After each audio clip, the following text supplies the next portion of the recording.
Assalamualaikum warahmatullahi wabarakatuh. Asyhadu an la ilaha illallah wahdahu la syarikalah wa asyhadu anna Muhammadan abduhu wa rasuluh. Amma ba'd. Dalam Al-Qur'an surah Jum'ah Allah Ta'ala berfirman, A'udzubillahi minasyaitonir rajim. Huwallazi ba'atha fil ummiyina rasulan minhum yatlu 'alaihim ayatihi wa yuzakkihim wa yu'allimuhumul kitaba wal hikmah wa in kanu min qablu lafi dhalalin mubin.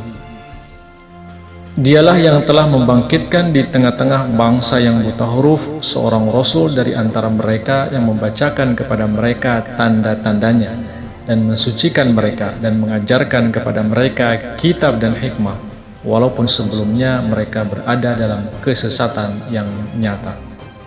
Quran Surah Jum'ah ayat 2. Jadi Allah Subhanahu wa Ta'ala telah mengutus Rasulullah Sallallahu Alaihi Wasallam di tengah-tengah bangsa Arab yang saat itu terbelakang, bangsa yang biadab dan tidak berbudaya lagi buta huruf.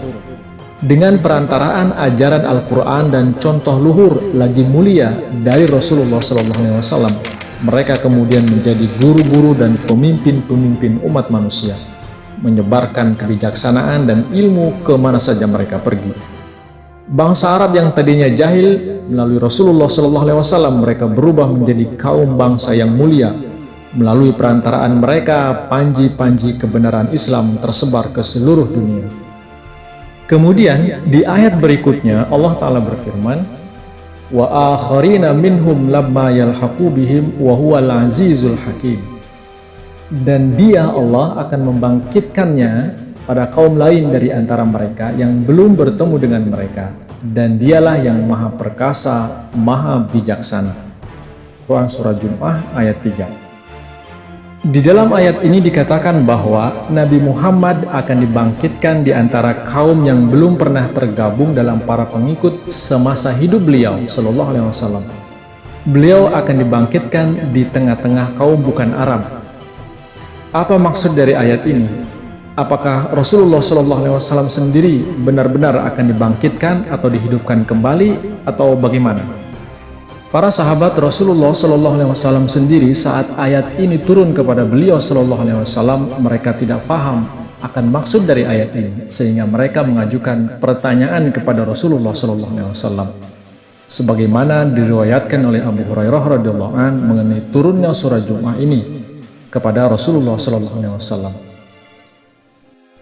Abu Hurairah radhiyallahu an mengatakan, kami duduk-duduk bersama Rasulullah Sallallahu Alaihi Wasallam, kemudian turun kepada beliau surah Jum'ah hingga sampai ayat wa akharina minhum lamma yalhaqu bihim. Abu Hurairah kemudian bertanya kepada Rasulullah Sallallahu Alaihi Wasallam, wahai Rasulullah, siapakah yang dimaksud mereka dalam ayat itu? Rasulullah tidak menjawabnya hingga 3 kali beliau ditanya. Saat itu hadir di tengah-tengah kami, kata Abu Hurairah, Salman Al-Farsi.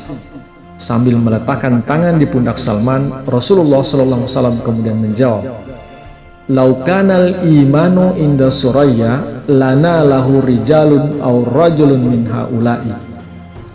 Atau laukanal imanu bi Suraya lana lahu rijalun aw rajulun min haula'i.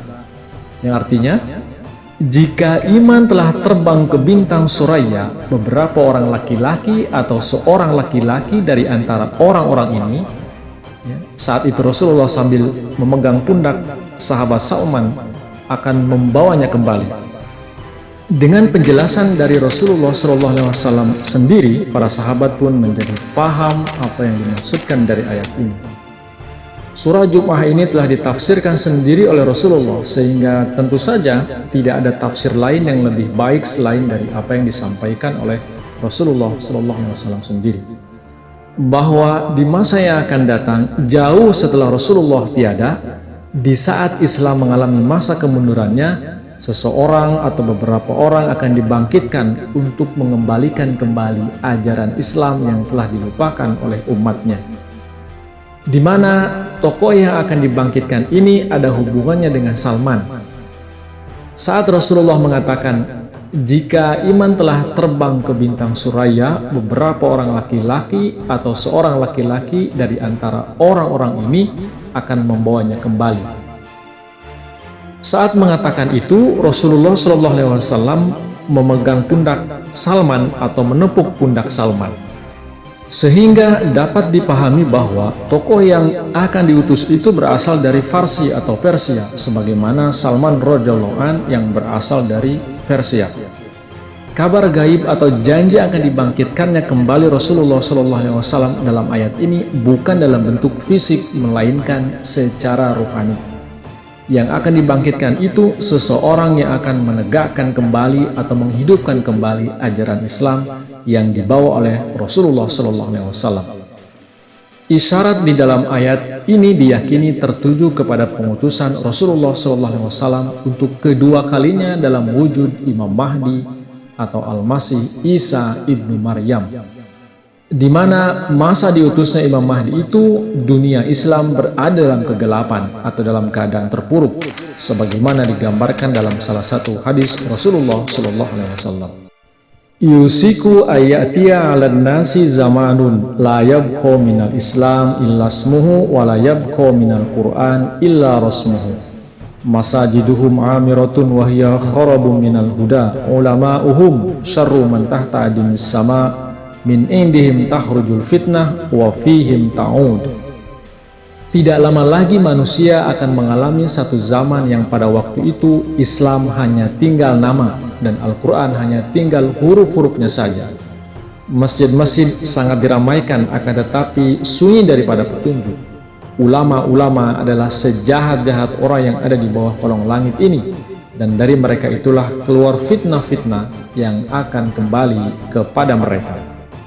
Jadi diutusnya Imam Mahdi merupakan penggenapan dari kabar gaib yang menyebutkan bahwa Nabi Muhammad akan dibangkitkan di tengah-tengah suatu kaum yang sama sekali tidak ada hubungannya dengan kaum Arab, di mana Rasulullah SAW telah diturunkan, sebagaimana telah disebutkan di dalam surah Jum'ah ayat 3. Dan di ayat selanjutnya ditegaskan bahwa hal ini merupakan satu ketetapan dari Allah Subhanahu wa Ta'ala sendiri.